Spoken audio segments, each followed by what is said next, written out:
पाक ऑक्यूपाई कश्मीर भारत का हिस्सा है।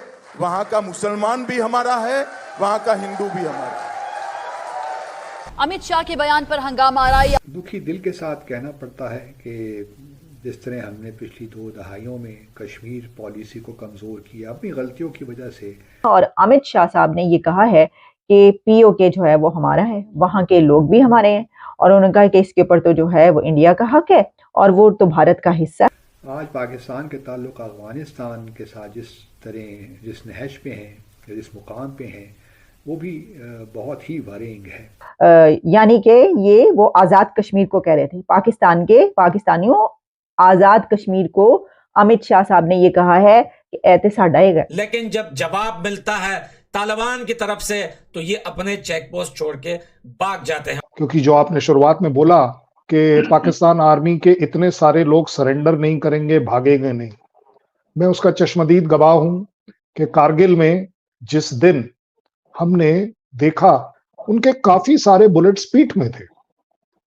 अब कौन कितना भाग रहा है, कौन कितना नहीं भाग रहा है। और ये भी बताऊं साथ में कि जो डेवरिन लाइन पे इन लोगों ने भाड़ लगाई हुई थी, वो भाड़ उखाड़ने का काम इस टाइम वो काम दोस्तों चल रहा है। वहां पे बहुत सारे बुलडोजर आ चुके हैं अफगानिस्तान की तरफ से। तो जनाब एक तरफ 2 मुस्लिम ब्रादर मुस्लिम उम्मा की जो हम अभी बात कर रहे थे यहाँ पे, वो एक दूसरे से लड़ रहे हैं।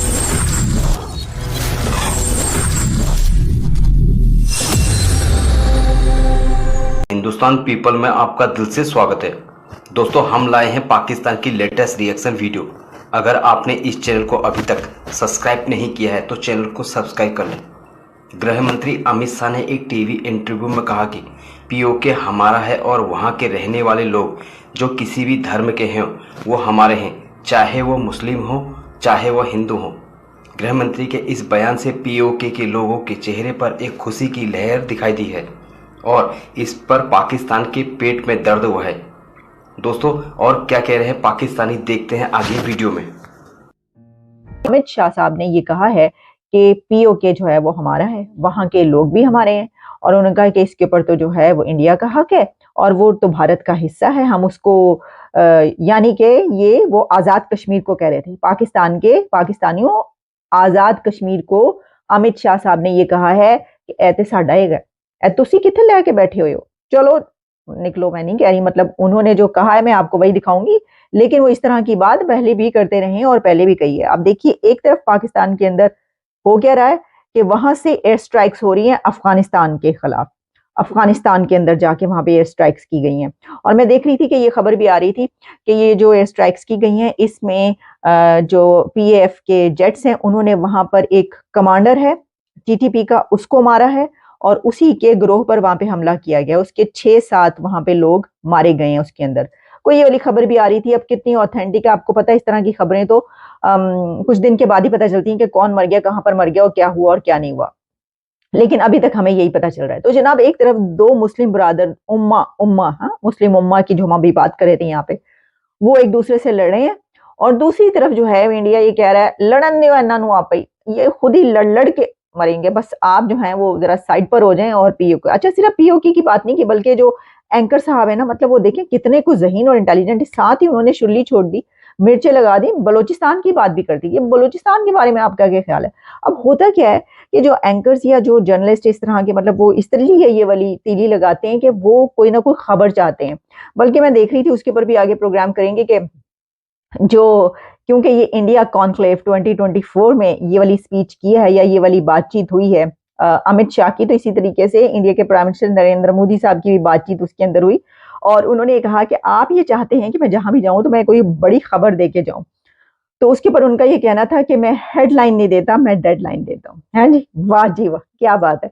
तो डेडलाइन दे दे के देखिए उन्होंने कहां पर पहुंचा दिया अपने कंट्री को। लेकिन मैं आपको इस वक्त नरेंद्र मोदी नहीं बल्कि अमित शाह की वो वाली बात सुनाऊंगी कि जो अमित शाह ने कहा है, जरा सुन ले पाए वो क्या फरमा रहे हैं, क्या आख रहे हैं।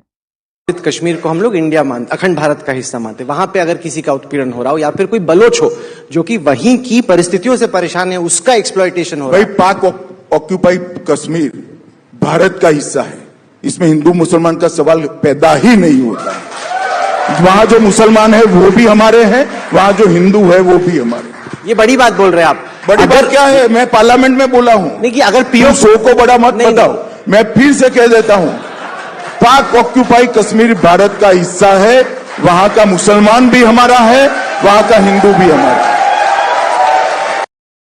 है। सुन ले भाई।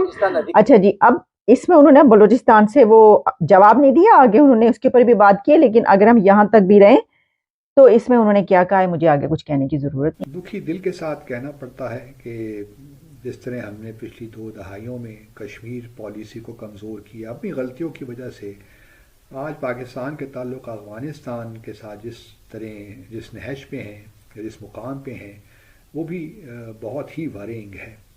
यूँ महसूस होता है कि हमने अफ़गानिस्तान को उस लेवल तक हम ले आए हैं जहाँ हम उसको दुश्मन मुल्क समझना शुरू हमने कर दिया है और बिल्कुल भारत की सतह पे लेकर आ गए हैं। तो ये कोई अजीब सा तुर्फा तमाशा हुआ है और कुजा के हम इस वक्त हमारे ताल्लुकात अफ़गानिस्तान के मसाली ताल्लुकात होते। आफ्टर ऑल सोवियत यूनियन ने जब इंटरवीन किया तो हम ही थे जिन्होंने मेज़बानी के फ़राइज़ अंजाम दिए, ईरान ने भी दिए, हमने ज़्यादा दिए। और फिर जब 9/11 के वाक़यात हुए उसके बाद तो हमारे लिए हालात बहुत ही गंभीर हो गए, क्योंकि सोवियत यूनियन के कोलैप्स के बाद तो एक हमारी ख्वाहिश थी कि हम अफ़गानिस्तान के थ्रू सेंट्रल एशिया के साथ भी अपने ताल्लुकात को बढ़ाएं, लेकिन चूँकि अफ़गानिस्तान में खाना जंगी की कैफियत रही, इस वजह से हमारी वो पॉलिसी भी रियलाइज़ नहीं हो सकी।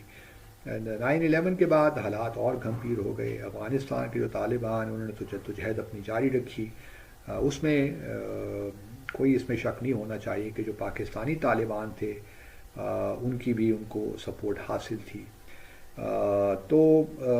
लेकिन हमारी भी इंगेजमेंट किसी न किसी तौर तो रही तालिबान जो अफ़गानिस्तान के हैं उनके साथ। और जब तालिबान और फिर हम ही ने फैसिलिटेट भी किया अमेरिका और तालिबान के साथ जो दोहा में मुज़ाकरात होते रहे, उसके नतीजे में 29 फरवरी 2020 को जो मुआहिदा हुआ पाकिस्तान में उसने बड़ा कलीदी किरदार अदा किया। और फिर तकरीबन 1 साल से कुछ अरसा के बाद 15 अगस्त 2021 को तालिबान ने पूरा अफ़गानिस्तान पे कंट्रोल संभाल लिया और अशरफ गनी जो थे वो भाग कर चले गए। तो और हमारे लिए एक लिहाज से इत्मीनान का सबब था कि चलिए जी अब काबुल में एक ऐसी हुकूमत आ गई है जो कि भारत के इशारों पे नहीं नाचती,